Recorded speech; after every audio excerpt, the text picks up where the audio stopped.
calon guru penggerak angkatan 9. Di sini saya akan memaparkan modul 1.4 mengenai budaya positif. Budaya membudidayakan.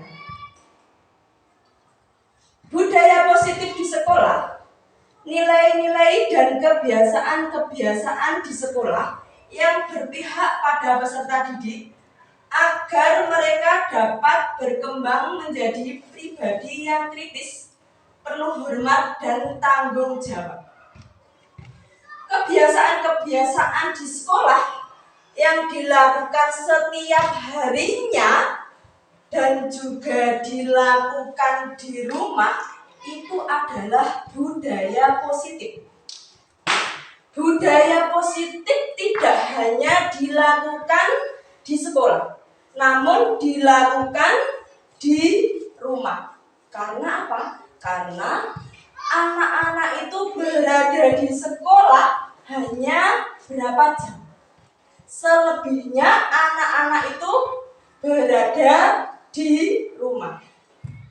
Nah, anak-anak berada di sekolah merasa nyaman, damai, ceria bersama bapak ibu guru sebagai pengganti orang tua.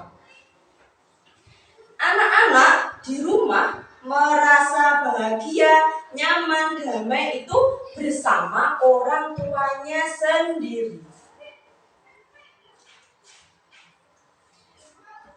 Bertolak filosofi pendidikan Ki Hajar Dewantara, bukan tabula rasa. Anak itu bukan tabula rasa. Apa yang dimaksud dengan tabula rasa? Tabula rasa adalah kertas kosong. Namun anak-anak bukan sebagai kertas kosong. Anak-anak terlahir sudah ada sketsa. Seperti kita menulis ada sketsanya. Jadi anak-anak itu terlahir sudah ada sketsa. Kita sebagai guru dan orang tua tugasnya hanya menebalkan. Selanjutnya semua anak terlahir dengan bakatnya masing-masing atau keunikannya masing-masing atau karakteristiknya masing-masing. Nah, semua anak itu terlahir dengan bakatnya masing-masing. Antara anak yang satu dengan anak yang lainnya itu tidak sama. Jadi kita tidak boleh menyamakan. Kalau zaman sekarang tidak boleh apa Bapak Ibu Guru? Membanding-bandingkan. Apabila anak satu dan anak lainnya itu kita banding-bandingkan, rasanya bagaimana? Pasti sakit hati. Mungkin Bapak Ibu Guru juga pernah mengalami seperti itu. Pernah apa? Tidak Bapak Ibu Guru? Pernah. Nah, makanya itu kita tidak boleh membanding-bandingkan antara anak yang satu dengan anak yang lainnya. Seperti kae lo pinter, kae lo ora iso, kae lo bocahe ayu, kae lo bocahe ganteng, itu tidak boleh. Karena apa? Itu sangat menyakitkan. Selanjutnya budi pekerti. Bagaimana budi pekertinya anak itu? Selanjutnya tugas guru menuntut bakatnya tersebut agar anak tumbuh dengan selamat dan bahagia. Jadi anak-anak berada di sekolah itu harus merasa bahagia, harus merasa senang, harus merasa nyaman. Jangan sampai anak-anak berada di sekolah itu merasa terbebani. Guru ibarat petani, anak ibarat biji jagung. Menurut Ki Hajar Dewantara, kita merawat jagung juga seperti merawat sebagai jagung. Apabila kita merawat padi, kita juga merawat sebagai padi. Apabila kita merawat ketela, bagaimana kita caranya merawat ketil. Begitu juga dengan anak-anak, kita merawatnya. Anak itu akan tumbuh sebagai apa? Jadi anak itu punya bakat masing-masing, tidak sama. Ada anak yang bakatnya melukis. Jadi kita tugasnya adalah menggiring, menuntun, membimbing anak itu untuk melukis. Ada anak yang bakatnya di olahraga, kita juga harus menuntun dan membimbingnya anak itu untuk olahraga. Kalau anak itu bakatnya di kerawitan, jadi tugasnya Bapak Ibu guru, kita juga harus menggiring dan menuntunnya anak itu ke kerawitan. Selanjutnya kodrat alam dan kodrat zaman. Kalau sekarang ini zamannya zaman IT. Seperti anak kelas 5 itu melaksanakan ANBK, sudah menggunakan Chromebook. Jadi zamannya zaman IT. Dan kita mengikuti zamannya zaman IT. Selanjutnya berpihak pada murid. Guru pada zaman dulu hanya ceramah. Setelah ceramah biasanya memberi tugas. Setelah itu anak disuruh mengerjakan. Tetapi kalau sekarang tidak. Yang mencari itu adalah anak sendiri. Lah, tugasnya Bapak Ibu guru adalah sebagai apa kira-kira? Sebagai fasilitator atau moderator. Kita hanya mendampingi.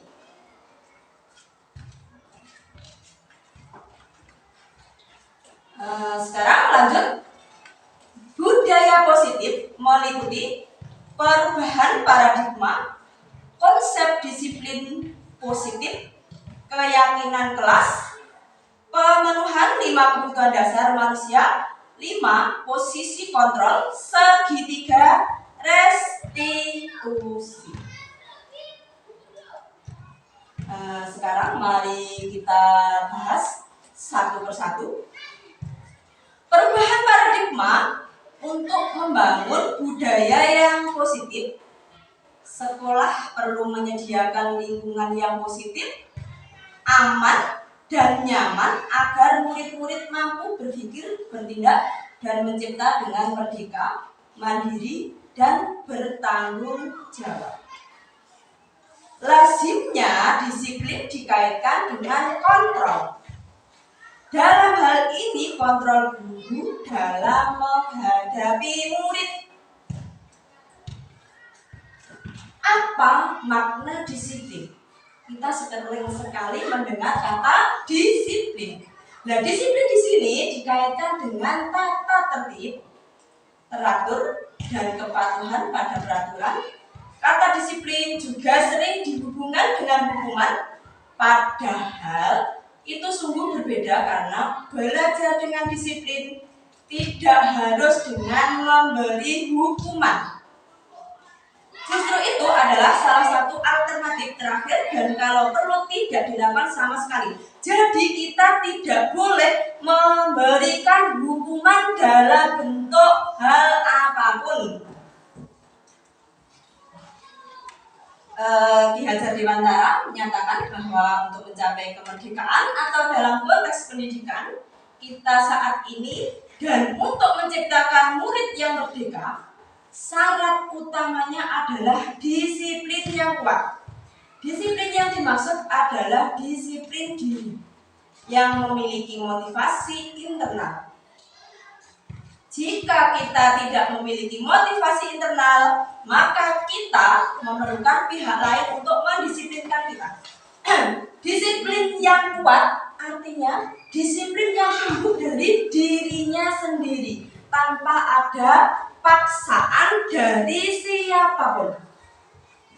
Contohnya, pada hari Senin ada anak yang tidak memakai topi. Tetapi pada hari Senin berikutnya anak itu memakai topi. Kenapa anak itu kok memakai topi?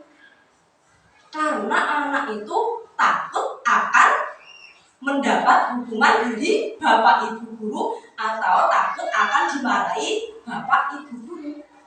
Tetapi konsepnya tidak seperti itu. Anak memakai topi sadar bahwa topi itu adalah seragam sekolah yang harus dipakai. Jangan sampai anak itu memakai topi karena takut sama bapak ibu guru karena akan mendapat hukuman, akan mendapat dimarahi oleh bapak ibu guru.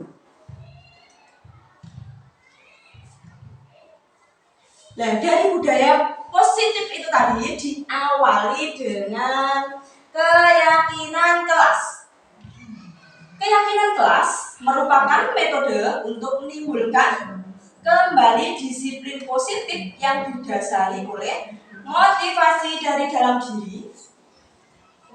Implementasi keyakinan kelas dilatar belakangi bahwa ditemukannya beberapa murid yang masih diingatkan untuk melakukan tindakan kebaikan atau kedisiplinan.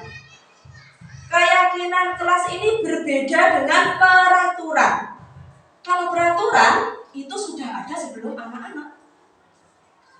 Misalkan datang tepat waktu, membuang sampah pada tempatnya, ke sekolah memakai seragam sekolah.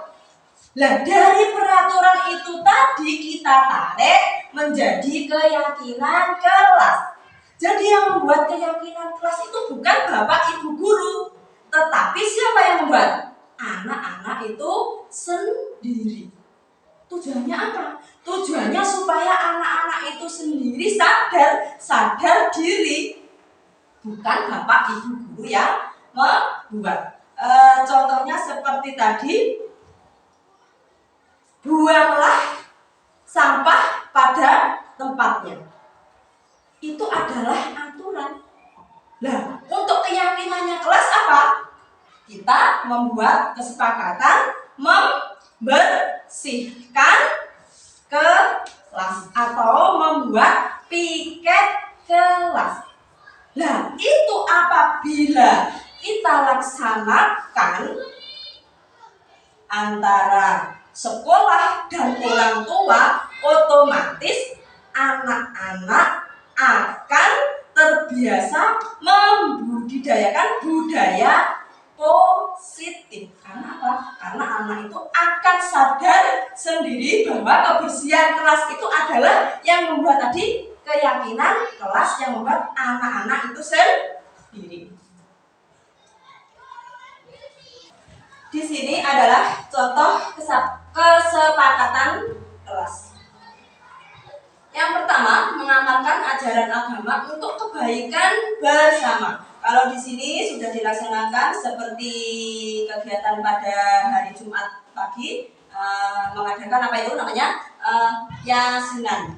Jadi anak-anak kalau bisa jangan sampai melaksanakan yasinan itu takut karena budarsek. Jangan sampai takut karena itu bapak ibu guru. Anak-anak harus sadar dari dirinya sendiri. Yang kedua, rasa aman adalah hak setiap orang. Yang ketiga, tertib saat belajar mengajar. Misalkan pada waktu pembelajaran, anak-anak jangan sampai ada anak yang makan. Nah, berarti apabila ada anak-anak yang makan itu berarti tidak menghargai temannya. Yang keempat, menjaga kebersihan diri sendiri, kelas dan lingkungan sekolah. Yang kelima, menciptakan suasana yang sejuk dan teduh di lingkungan sekolah. Yang keenam, saling mengingatkan, mendukung, dan membantu antar sekolah. Yang ketujuh, menata ruang kelas dengan gambar-gambar edukasi yang menarik. Di sini untuk kelas 5, kelasnya Brander, itu sudah menerapkan ini. Menata ruang kelas dengan gambar-gambar yang menarik. Lanjut. 5. Kebutuhan dasar manusia. Cinta dan kasih sayang, penguasaan, kesenangan, kebebasan, bertahan hidup. Mari kita bahas satu persatu. Kebutuhan bertahan hidup. Kebutuhan bertahan hidup adalah kebutuhan yang bersifat fisiologis untuk bertahan hidup, misalnya kesehatan, rumah, dan makanan. Cinta dan kasih sayang. Kebutuhan ini merupakan kebutuhan psikologis. Kebutuhan untuk mencintai dan memiliki kebutuhan akan hubungan dan koneksi sosial, kebutuhan untuk memberi dan menerima kasih sayang, dan kebutuhan untuk merasa menjadi bagian dari suatu kelompok. Anak-anak yang memiliki kebutuhan dasar cinta dan kasih sayang yang tinggi biasanya ingin disukai dan diterima oleh lingkungannya. Mereka juga akrab dengan orang tuanya. Biasanya mereka belajar karena suka pada gurunya. Bagi mereka, teman sebaya sangatlah penting. Mereka juga biasanya suka bekerja dalam kelompok. Penguasaan atau pengakuan atas kemampuan. Kebutuhan ini berhubungan dengan kekuatan untuk mencapai sesuatu. Menjadi kompeten, menjadi terampil, diakui atas prestasi dan keterampilan kita. Didengarkan dan memiliki rasa harga diri. Kebutuhan ini meliputi keinginan untuk dianggap berharga, bisa membuat perbedaan, bisa membuat pencapaian, kompeten, diakui, dihormati. Anak-anak yang memiliki kebutuhan dasar akan kekuasaan yang tinggi biasanya selalu ingin menjadi pemimpin. Mereka juga suka mengamati sebelum mencoba hal baru dan merasa kecewa bila melakukan kesalahan. Mereka juga biasanya rapi dan sistematik dan selalu ingin mencapai yang terbaik. Kebebasan. Kebutuhan untuk bebas adalah kebutuhan untuk kemandirian, otonomi, memiliki pilihan, dan mampu mengendalikan arah hidup seseorang. Anak-anak dengan kebutuhan kebebasan yang tinggi menginginkan pilihan. Mereka perlu banyak bergerak, suka mencoba-coba, tidak terlalu terpengaruh orang lain, dan senang mencoba hal baru dan menarik. Kesenangan. Kebutuhan akan kesenangan adalah kebutuhan untuk mencari kesenangan, bermain, dan tertawa. Anak-anak dengan kebutuhan dasar kesenangan yang tinggi biasanya ingin menikmati apa yang dilakukan. Mereka juga konsentrasi tinggi saat mengerjakan hal yang disenangi. Mereka suka permainan dan suka mengoleksi barang, suka bergurau, suka melucu, dan juga menggemaskan bahkan saat bertingkah laku tertarik. Nah, selanjutnya di sini mengenai 5 posisi kontrol. 5 posisi kontrol guru.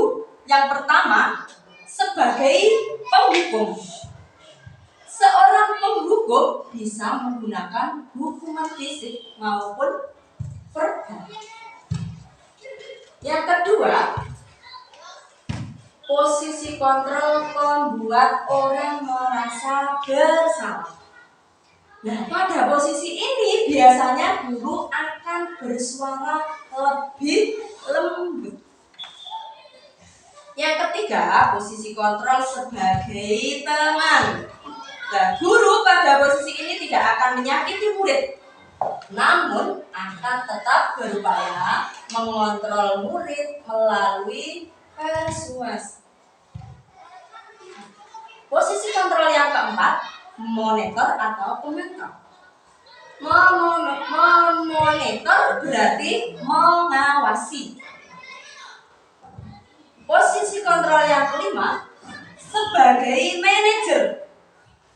Nah, posisi terakhir itu sebagai manajer adalah posisi mentor di mana guru berbuat sesuatu bersama dengan murid. Mempersilahkan murid mempertanggungjawabkan perilakunya, mendukung murid agar dapat menemukan solusi atas permasalahannya sendiri. Di sini saya membuat contoh kasus posisi kontrol sebagai penghukum. Biasanya posisi kontrol sebagai penghukum suaranya itu sangat tinggi, sangat lantang. Terus biasanya itu matanya melotot. Misalkan ada anak yang terlambat, pasti langsung dibentak. Hei, kenapa kamu kok terlambat? Diulangi lagi kemarin padahal sudah terlambat. Itu adalah posisi kontrol sebagai penghukum yang sambil melotot. Apabila kita berbuat seperti itu, kira-kira perasaannya anak itu kepada guru bagaimana? Pasti akan marah. Mungkin bisa juga dendam. Mungkin bisa juga kita waktu pulang sepeda motornya bapak ibu guru bisa dicoret-coret. Itu adalah posisi kontrol sebagai penghukum. Yang kedua, posisi kontrol membuat orang merasa bersalah. Tadi nada suaranya bagaimana? Memelas, halus. Nah, jadi perasaannya murid kepada bapak ibu guru, mungkin murid itu akan merasa bersalah. Bersalah sudah mengecewakan bapak ibu gurunya. Nah, murid akan merasa menjadi orang yang gagal, tidak sanggup membahagiakan orang lain. Itu adalah posisi kontrol, membuat orang merasa bersalah. Yang selanjutnya, contoh posisi kontrol sebagai teman. Nada suaranya ramah, akrab, dan bercanda. Bahasa tubuhnya merapat pada murid. Apabila kita memperlakukan murid seperti itu, mungkin murid akan merasa senang, akan merasa lebih akrab sama bapak ibu guru. Hanya saja di sisi negatifnya, murid menjadi tergantung pada guru tersebut. Bila ada masalah, dia merasa bisa mengandalkan guru itu. Akibat lain dari posisi teman, anak hanya akan berbuat sesuatu bila yang menyuruh adalah guru tersebut. Belum tentu kalau disuruh guru lain dia. Selanjutnya, contoh kasus posisi kontrol sebagai pemantau. Nada suaranya datar, bahasa tubuh yang formal. Bagaimana perasaannya murid apabila diperlakukan seperti itu? Murid memahami sanksi yang harus dijalankan karena telah melanggar salah satu peraturan sekolah. Guru tidak menunjukkan suatu emosi yang berlebihan, menjadi marah atau membuat merasa bersalah. Selanjutnya, posisi kontrol sebagai manajer. Nada suaranya halus, bahasa tubuhnya tidak kaku dan mendekat ke murid. Nah, ini posisi manajer, maka suaranya guru sebaiknya lurus, tidak perlu marah, tidak perlu meninggikan suara, apalagi menunjuk jari ke murid, berkaca pinggang atau bersikap seolah-olah menyesal, tampak sedih sekali akan perbuatannya. Murid ataupun bersenda gurau menempatkan diri sebagai teman murid. Fokus adalah pada murid, bukan untuk membahagiakan guru atau orang tua. Nah, murid sudah mengetahui adanya suatu masalah dan sesuatu perlu terjadi. Nah, selanjutnya di sini ada segitiga restitusi. Restitusi itu apa? Restitusi itu adalah proses untuk menyelesaikan permasalahan.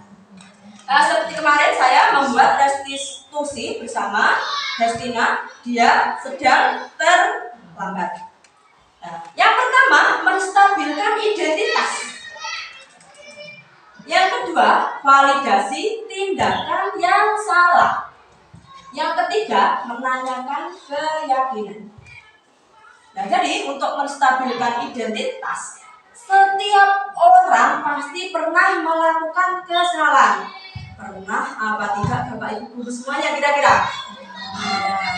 Nah, kamu bukan satu-satunya yang pernah melakukan kesalahan itu.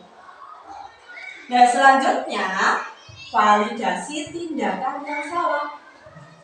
Kamu tentunya punya alasan mengapa melakukan itu. Seperti Destina kemarin terlambat ke sekolah.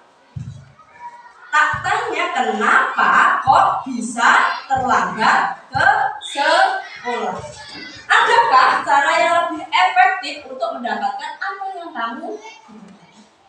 Nah, yang ketiga, menanyakan keyakinan. Jadi keyakinan kelas apa yang telah kita sepakati. Jadi apabila kita sudah membuat keyakinan kelas, anak itu akan sadar dari dirinya sendiri. Kamu ingin menjadi orang seperti apa? Terima kasih. Hanya itu yang dapat saya sampaikan. Apabila ada kurang lebihnya, saya hanya mohon maaf ya setulus-tulusnya. Akhirnya, wassalamualaikum warahmatullahi wabarakatuh.